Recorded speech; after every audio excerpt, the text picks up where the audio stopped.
Hi everyone, it's Gigabeef here. The question we're looking to answer today is which helmet you should run as a new or intermediate player. There's great debate around which ones are worth using, as helmets in Tarkov can save your life, but are they cost effective? There are a few key elements to the overall helmet dynamic: the helmet itself, and then 3 layers: headset compatibility, face shields, and other attachments.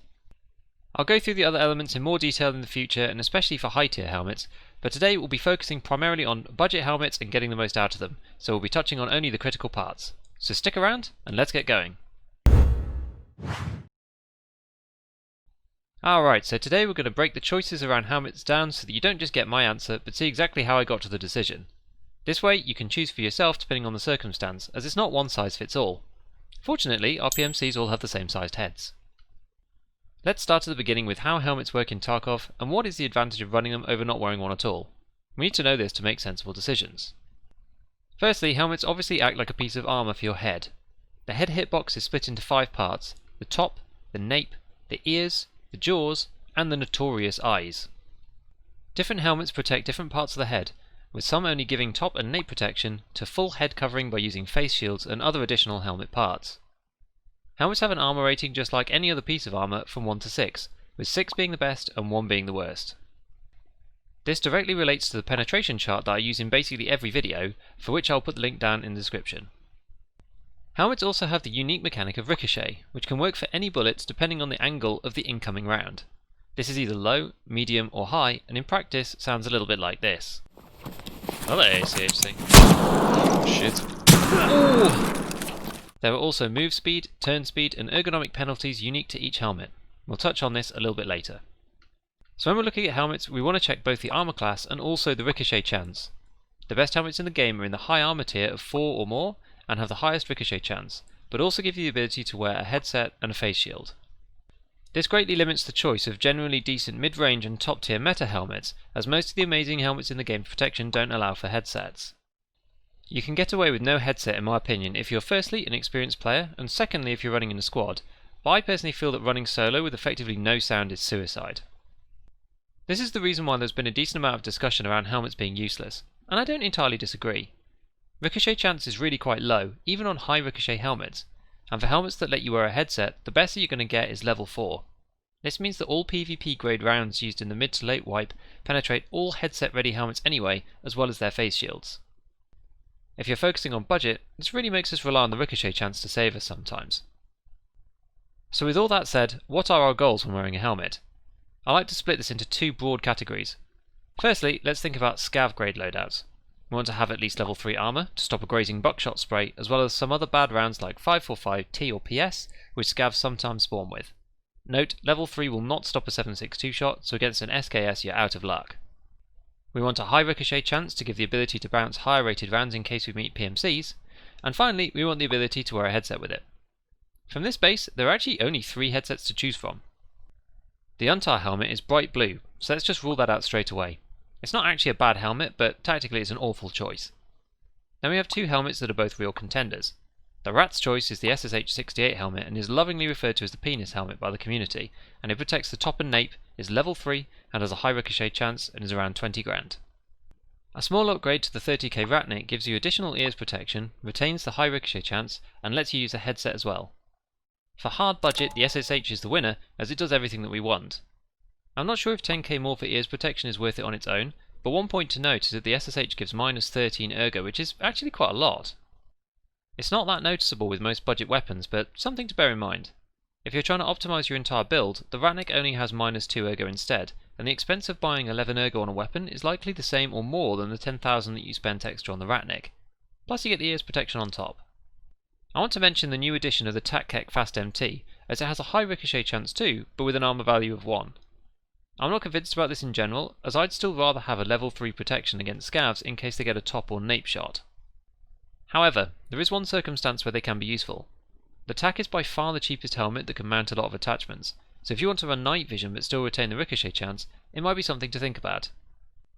Let's take woods for example, where everyone is using high powered rifles, so any shots will go through even level 4 helmets. If you go at night, you're probably better off using the TAC keg than the skull mount for example that gives you no protection. They cost around 10 to 15k on the fleet, so super cheap, and they still give you a chance to ricochet around. One other alternative that I wanted to mention that's not really budget is the LZSH light helmet. The big difference about this helmet is it can take a face shield, but still has level 3 armour. This is a relatively expensive combo with 25 to 30k for the helmet and another 40k for the visor, but this gives you the cheapest option to cover your whole head with level 3 armour. You need quite high trader levels, and I don't do this normally, but you can if you want to run factory and protect yourself against scavs on the cheap. Why I don't like the LZSH helmet is down to the medium ricochet chance. Ricochets are rare enough already on high helmets, so I'd hate to think what the rate is for the armed on this one. 5 seconds before we continue, please don't forget to subscribe if you'd like to see more content like this in the future. Let's carry on with the video. Next up we're going to talk about scenario 2, which is for budget PMC PvP grade helmets. What we want to achieve here is at least level 4 on armor tier. We want to be able to use a headset for sure, and maybe we want to take a face shield too, however we'll inevitably pay more for this option. And again we want to retain the high ricochet chance. With this set of filters there's a bit more choice, and our entry level are the Highcom Striker ACH HC and the MSA ACH. Both of these sets of helmets are about 50,000 rubles, and are a bit cheaper than the others as they cannot mount a face shield. The real question on these is whether it's worth paying 20 to 30k more for a level 4 rather than a level 3, which I think really depends on where you are in the wipe. If we check out the ammo chart, the tipping point for level 3 armor versus level 4 armor mainly affects the following common rounds. AP 6.3 for 9x19, i.e. the MP5, MPX, Glock pistols, etc. BP for 545 AKs, M855 for the 556, so ADARs and budget M4 DARs primarily, and PS for the 762 AKs. Here I've selected rounds that pass through with a 6 on level 3 armor, but only have a 4 against level 4.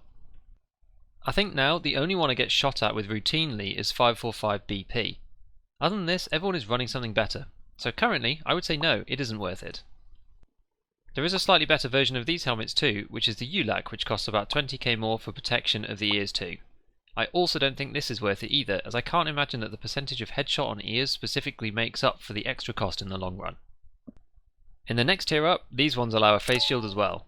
We're starting to get a bit sweaty here, as this is normally where all the meta helmets exist, so with your airframes, your exfils and your fast MTs. Those helmets are all at least 125k normally. However, there is another helmet, which is the MSA Gallet TC800 High Cut, which is level 4, high ricochet chance, has a face shield slot, but doesn't cost anywhere near as much as the big boys at around 70k. As I alluded to before, you do need Peacekeeper level 4 to buy the multi-hit ballistic face shield, and at 40 grand this isn't really for the beginner player, because you're looking at 110,000 for the setup, which is getting super punchy for a helmet. But I think it's the best option for a level 4 helmet with a level 3 face shield if that is your jam, and if you're an intermediate player who's looking specifically for PvP or trying to do some of the later player killing quests, this might be the one for you. Just a note, this leaves the ears open with no armour at all. Not a massive issue, but worth mentioning. A general point I just want to note before we get to our verdict is around move speed, turn speed and ergonomics penalties and why it doesn't really matter too much. Given our selection of helmets that can take headsets, speed is just not a factor, with the worst possible being -2%, which I know I'd struggle to notice. Turn speed matters a bit more, ranging in the 5 to 10% band. However, the biggest annoyance here is if you're changing kits often, as this only affects sensitivity, and it broadly doesn't make any difference to you, as you just get used to it when you're running the same kit all the time, or you can potentially change your sensitivity if it's a problem. I'm too lazy for that, so I just deal with it between different kits. For the ergonomics penalties, we touched on this before, but it will actually affect your weapons. Be mindful of this for the SSH helmet, as it's the only one with a significant negative of the ones that we're thinking of using. Generally this is only super bad for the huge heavy helmets that don't take headsets, so other than that, we don't really care. Overall, if you're running a very cheap build and budget setup with a less than 50k gun, the SSH is obviously the value choice. It'll suck your ergo, but at that level you probably don't care, and with a high ricochet chance and a nice green colour, it'll do just fine. For routine play with intermediate setups, I'd go with the Ratnik. It's hardly more than the SSH in the grand scheme of things, saves you 11 ergo and gives you ears protection on top, which I do actually think is worth the money if you've spent really anything on modding your gun. After researching this video, I've switched over to the Ratnik, because given that I mod most of my weapons, I think the 11 ergo actually tips it over the point at which it is worth switching to it. For serious PvP play, once you're into the board endgame, the MSA Gallet TC800 is a cheaper alternative to the endgame helmets that gives you most of what you'll be looking for. Use this if you like face shields and good helmets but aren't quite ready to become a complete juice lord. So that's it for today. Remember to sub and hit the bell if you want to see more. You can also follow me on Twitter, and I also stream on Twitch on Wednesdays, Fridays and Saturday evenings UK time. So until then, I'll see you next time, and as always, have fun in your raids.